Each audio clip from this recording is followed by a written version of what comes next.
rotundamente. Se encendieron las alarmas, se encendieron las alertas porque dijeron, se sube la cuenta de la luz hasta en un 40%. Y eso ha derivado a que nosotros aquí en el programa, durante las últimas jornadas, hemos estado conversando de cómo ahorrar, entregar tips, entregar datos, herramientas, ¿no? Pero además también comenzaron los cuestionamientos, pues, ¿cómo rechupalla nos cobran la cuenta de la luz y al final a uno le cobran más un mes que el otro? Uno no sabe leer las cuentas. Bueno, hay alguien que sí nos puede explicar. Así es, porque el gobierno está planteando un proyecto de ley, ¿no es cierto?, para congelar, para impedir el alza de la luz, que además mitigar básicamente el concepto, porque usted sabe, ¿no?, viene el invierno, sube todo y todo se hace casi con electricidad, particularmente en los edificios como los que estábamos viendo. Estamos con el ministro de Energía, Claudio Huepe. Gracias, ministro, por estar con nosotros esta mañana. Buenos días, muchas gracias. ¿Cómo está usted? Bien, muy bien, gracias. A ver, ministro, explíquenos de qué se trata este proyecto de ley, porque ya surgieron algunas voces que tiene elementos que pueden ser no tan convenientes a la larga. En la práctica, ¿qué significa este proyecto? En la práctica significa que para la mayor parte de los consumidores, más del 80%, digamos que son los que consumen menos de 200 kWh por mes, no va a haber un alza durante el año 2022, se va a mantener la estabilidad, va a haber un alza solamente en términos del IPC, se va a mantener la estabilidad de la cuenta en términos reales, digamos.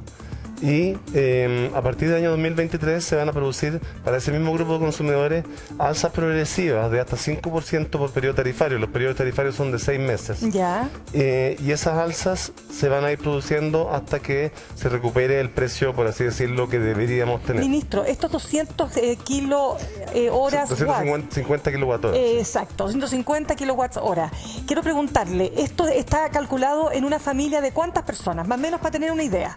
Normalmente, más que eso, lo que nosotros sabemos que más o menos el 80-82% de los consumidores están en ese rango, bajo 250 kWh. Al mes, porque ¿te acuerdas, Francisco, que teníamos una duda ayer que decíamos cuánto es real? Porque muchas personas dicen, no, pero es que nosotros consumimos un poco más, pues somos una familia de 5 integrantes, etcétera, etcétera. Bueno, pero estamos de acuerdo que ustedes pusieron una línea, digamos, ¿no? Que es la que sí, exactamente. Y luego para aquellos que consumen un poco más que eso, es decir, entre 250 y 500 kWh por mes, también va a haber un alza, o sea, va a haber un alza un poco menor del hasta 10%, pero en realidad en la cuenta se va a hacer más o menos del 5 o 6% finalmente en la cuenta real. Ya, pero ministro, en estricto rigor, ¿por qué es esta alza? Uno puede entender las situaciones externas y anteriores, ¿no?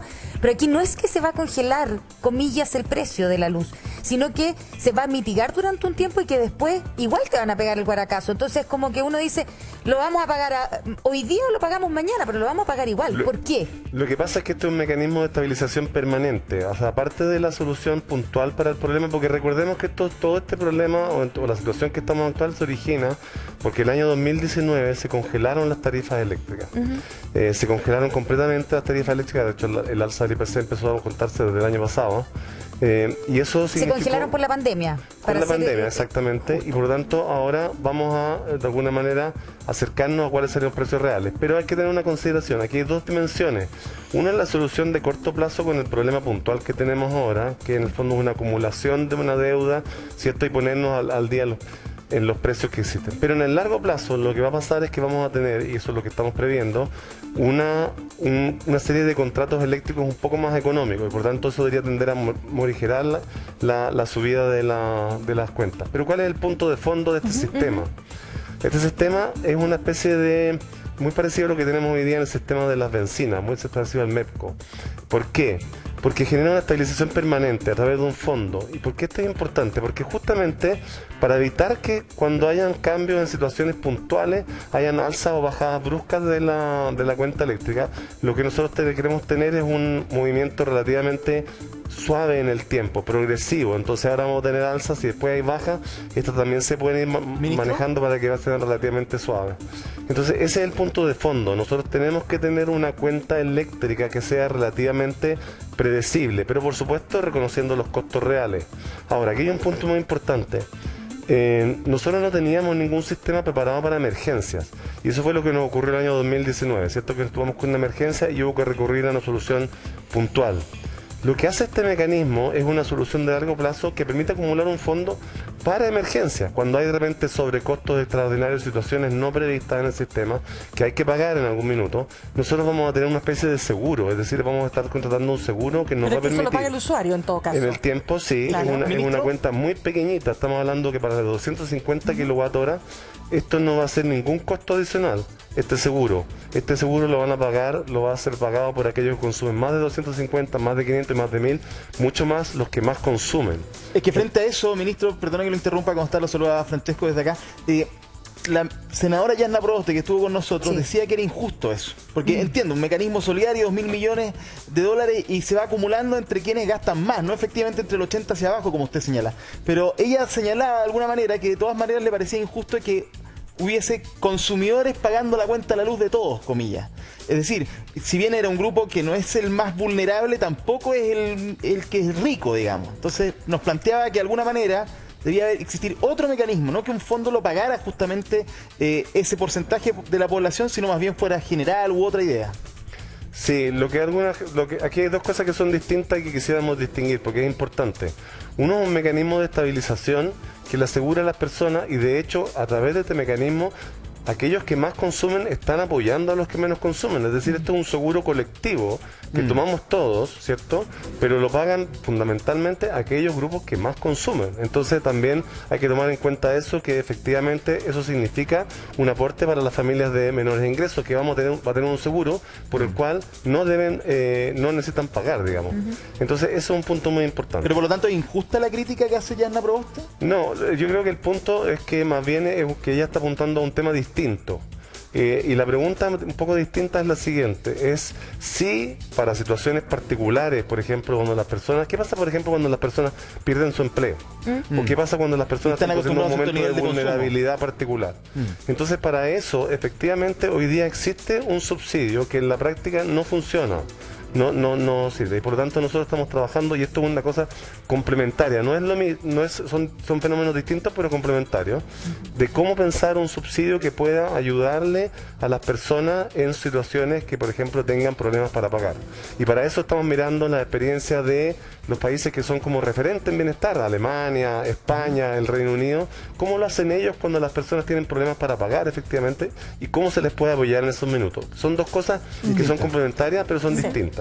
Ministro, ¿pueden ir para acá, por favor? Porque Sí. mire, tenemos preguntas de la gente. Esta es Claudia, ¿no? Claudia, que nos tiene una pregunta en video para usted. Así que para que escuche atentamente. Aquí va a estar. Hola, mi nombre es Claudia Rubilar y tengo una pregunta para el ministro. ¿A quién beneficiará el proyecto de congelar las salsas? Va a beneficiar obviamente va a beneficiar a todos los chilenos, sin duda. Va a beneficiar sustancialmente a aquellos que consumen menos, que son los que consumen menos de 250 kWh, que es lo que la consume la mayor parte de las familias chilenas, como decía, el 82%. Y esos son los beneficiarios. Pero el proyecto de ley, además, como decía, beneficia a todos los chilenos porque nos provee un seguro frente a emergencias que antes no teníamos. Entonces también es muy importante.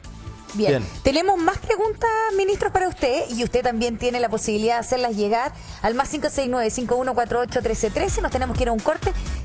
No corte de luz, por favor. Nos vamos a un corte comercial y seguimos con el ministro de Energía, Claudio Huepes. No se va. Señor ministro, tenga usted muy buenos días. Le quiero hacerle una pregunta. ¿Las personas que dejaron de pagar en la pandemia podrán optar a algún beneficio de pago? ¿Qué pregunta? A ver. En efecto, sí, existe una ley de servicios básicos ya aprobada que permite que las personas que no pagaron entre marzo del 2019 y diciembre del 2021 puedan acogerse a un proceso de repactación. Y aquí nuevamente se distingue entre los 250 kWh y los demás 250 kWh.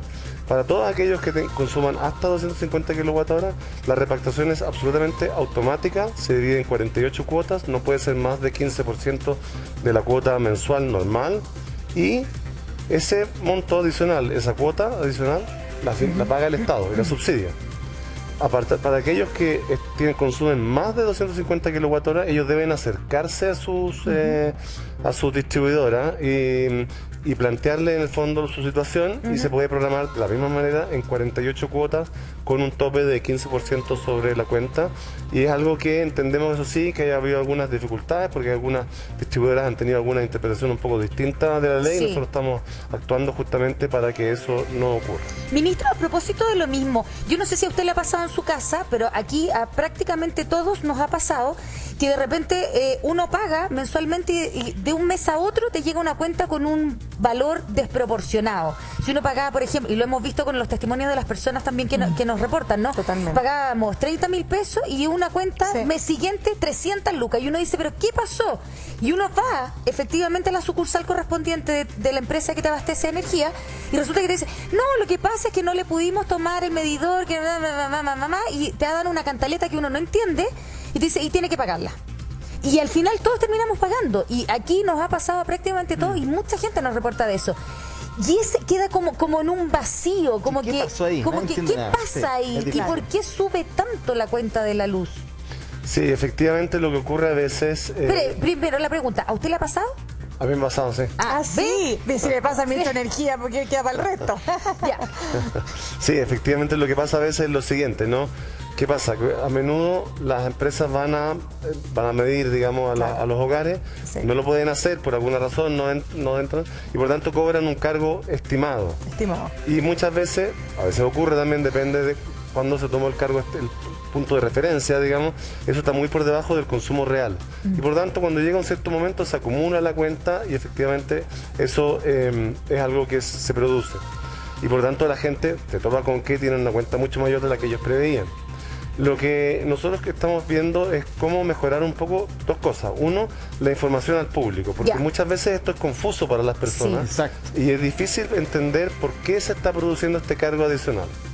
Y otra cosa que también tenemos que mejorar, obviamente, es un trabajo de la relación de las propias compañías con sus consumidores, de tal manera de que muchas veces les puedan advertir de esto con más tiempo, de tal manera, porque a veces ocurre, a mí me ha ocurrido que pasan varios meses, entonces, y sobre todo cuando pasa el periodo de invierno en que no toman, que es el periodo de más alto consumo, obviamente que la cuenta es mucho más alta. Entonces, ahí hay un mecanismo que tenemos que efectivamente avanzar en mejorar la información y transparencia, eso es con lo cual estamos embarcados efectivamente. Perfecto. Probablemente, ministro, eso es de lo más urgente que hay, porque es Sí. el malestar viene por ahí. De Claro. muchos, ¿no? Cuando ven esa cuenta mucho más alta y no se entiende bien por qué. Claro, es lo que tú consumiste. Pero es difícil comprender muchas veces por qué te lo cobran de una, por qué no hay otro, por qué no se mide cuando se tiene que medir. Claro. ¿Por qué no hemos, Porque al final en es algún como minuto que- llegaron los medidores inteligentes y terminaron en un escándalo? Eso. ¿Qué hacemos ahí? ¿Por qué no se puede avanzar ahí? Efectivamente, una de las soluciones para este problema eran los medidores inteligentes. Desafortunadamente la aplicación fue muy inapropiada, hubo gran, digamos, confusión nuevamente pública porque la información no fue clara hacia las personas, no se explicó cuáles eran los beneficios que podía traer, no se hizo una distribución tampoco quizás más correcta de cómo debían ser los costos porque se estaban teniendo costos actuales y beneficios muy en el futuro. Sí. Entonces es un proceso en el cual evidentemente hay que mejorar. Porque te lo cobraban. Pero la primera etapa de esto, como decía, es mejorar la información que se le da a las personas, Sí, de tal claro. manera que haya mucho más claridad, porque efectivamente es una cosa que siempre escuchamos, que en el fondo que no se entiende la cuenta, entiende, sí. por qué se Sí. está cobrando, y se ha hecho más mejoras para intentar tener una cuenta más clara, pero creo que probablemente estamos Claro, trabajando en hacerlo mucho más. Y en este mismo ejemplo, ¿no?, que poníamos de que te llega la cuenta abultada porque no te han tomado con el medidor, y se supone que es lo que uno consumió, uno actúa desde la buena fe, pero siempre sospechando de que... ¿De por qué te están cobrando Claro, eso? ¿será que gasté tanto? Entonces al final esa incertidumbre es la que mata. Tenemos más preguntas. Tenemos más Francesco? preguntas, ministro, para usted, así que atento que son incisivas. Ana María tiene ahí un testimonio. Ana María. Hola, mi nombre es Ana María Valdivieso. Durante la pandemia no se podía cortar la luz por no pago. ¿Ahora sí se podrá? Buena pregunta. Efectivamente ha vuelto el sistema, digamos, tradicional para el corte de luz, en que obviamente tiene que haber un periodo de no es inmediato de cuando la gente no paga, pero también estamos, como decimos, actualizando el sistema de la ley de servicios básicos para justamente aquellas personas que tenían deuda y tuvieran algún problema no sigan teniendo nuevos problemas y tengan problemas con el corte de la luz. Es un tema que nosotros estamos planteando, que la electricidad debe ser un derecho para la persona, porque hoy día es fundamental para la vida cotidiana, ¿cierto? Es un trabajo que todavía estamos en desarrollo, pero el objetivo de este día de electricidad como derecho es cómo asegurarnos que todas las personas, obviamente cumpliendo sus obligaciones como corresponden, puedan tener la electricidad que necesitan, al menos un mínimo para poder estar en el mundo moderno, que necesitamos televisión, los celulares, etcétera. Y esto es una cosa que nos preocupa, es parte de nuestra agenda de vulnerabilidad y pobreza, porque justamente ocurre que personas por situaciones puntuales, ¿cierto?, no pueden pagar la electricidad y después se les hace muy difícil volver a pagarla. Efectivamente. Y nuestro mecanismo de subsidio, como lo mencionaba, desafortunadamente no cubre estas situaciones y nosotros estamos trabajando mirando justamente las mejores experiencias del mundo. Ministro Cortito, ¿cuánto se estima que una vez que la ley esté en vigencia va a bajar la cuenta de luz para las personas, más o menos? ¿Esta ley? Sí. No. Es que no Esta ley baja, lo que produce es una estabilización de la cuenta. Correcto, o sea, no... Es decir, por ahora vamos a tener el alza del IPC solamente durante este periodo tarifario y pequeñas alzas de 2 puntos porcentuales más o menos para algunos grupos, un poco más para otros, en fin, que van a ir produciéndose mensualmente. ¿Y cuál es el que más va a pagar? Semestralmente. ¿Cuál es el que más va a pagar? Porque hay algunas empresas o fábricas, industrias que gastan mucha electricidad. ¿A ellos se les va a cobrar más? Esto tenemos 3 tramos de 200 hasta 250 kWh, después hasta 500 y después mayores de 500. Los que están en mayores de 500 son un grupo muy pequeño de empresas, generalmente empresas, pero obviamente que son las que más consumen. De hecho, consumen más del 30% de la electricidad. Sí, pues. Entonces, Pregunta de Marcela, ministro. Disculpe que lo interrumpa, pero para que avancemos ahí con otro testimonio. Hola, mi nombre es Marcela. ¿Hasta cuándo estarán congeladas las alzas de la luz? ¿El próximo año podrán volver a subir? Lo que veníamos hablando. efectivamente, las cuentas van a estar estabilizadas durante el resto de este año, con esa alza que me he mencionado del IPC, y a partir del próximo año para los de 250 kWh va a haber una pequeña alza, va a ser un 2%, una cosa así durante el semestre, y luego alzas progresivas cada uno de los semestres hasta alcanzar el precio que digamos normal o de... Si se dispara el dólar, ministro. Sí.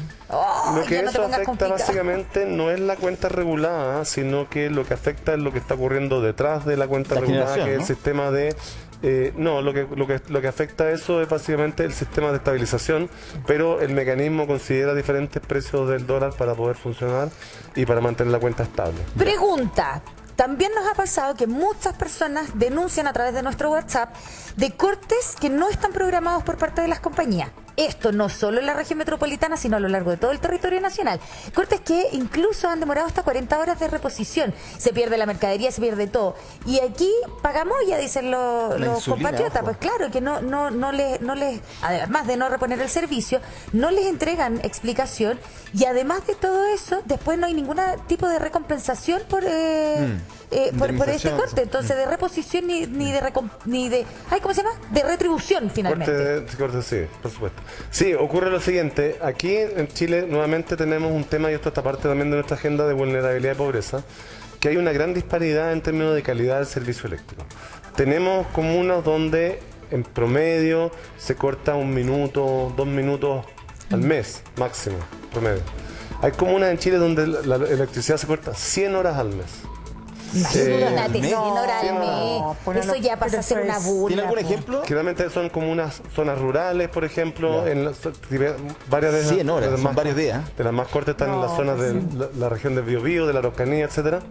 Y nosotros creemos que eso no puede ser. La ley es una, los consumidores somos uno, los ciudadanos somos uno. Por lo tanto, estamos haciendo un esfuerzo y estamos de hecho empezando un trabajo con las empresas distribuidoras para ver cómo podemos acortar esa brecha, porque consideramos que esta diferencia sencillamente no es aceptable para nosotros. Y no es solo la luz, porque muchas de las bombas se generan con electricidad, entonces se quedan sin agua y sin luz. Exactamente. Sobre todo en zonas rurales pasa exactamente eso. Ministro, se nos quedan muchos temas en el tintero. ¿Qué le parece si lo invitamos de nuevo? Con mucho gusto. ¿En por serio? supuesto. Sí, Ya, entonces Fantástico. agendamos y viene a conversar de otros temas que se nos quedaron pendientes, ¿le parece? muy bien. muchas Fantástico. gracias. Pero nos dice que sí, pues después Bueno, nos la vamos a llamar y que que les está... vaya bien en el Congreso, porque si no, Sí, no vamos a po. tener. Es verdad, no vamos a tener esa Sin ley ley. no hay nada. Así No que- hay nada. Gracias, Contamos ministro. con ¿ah? eso. Ya. Gracias, Muchísimas ministro. gracias. Que esté muy Gracias a bien. Buen día. Gracias.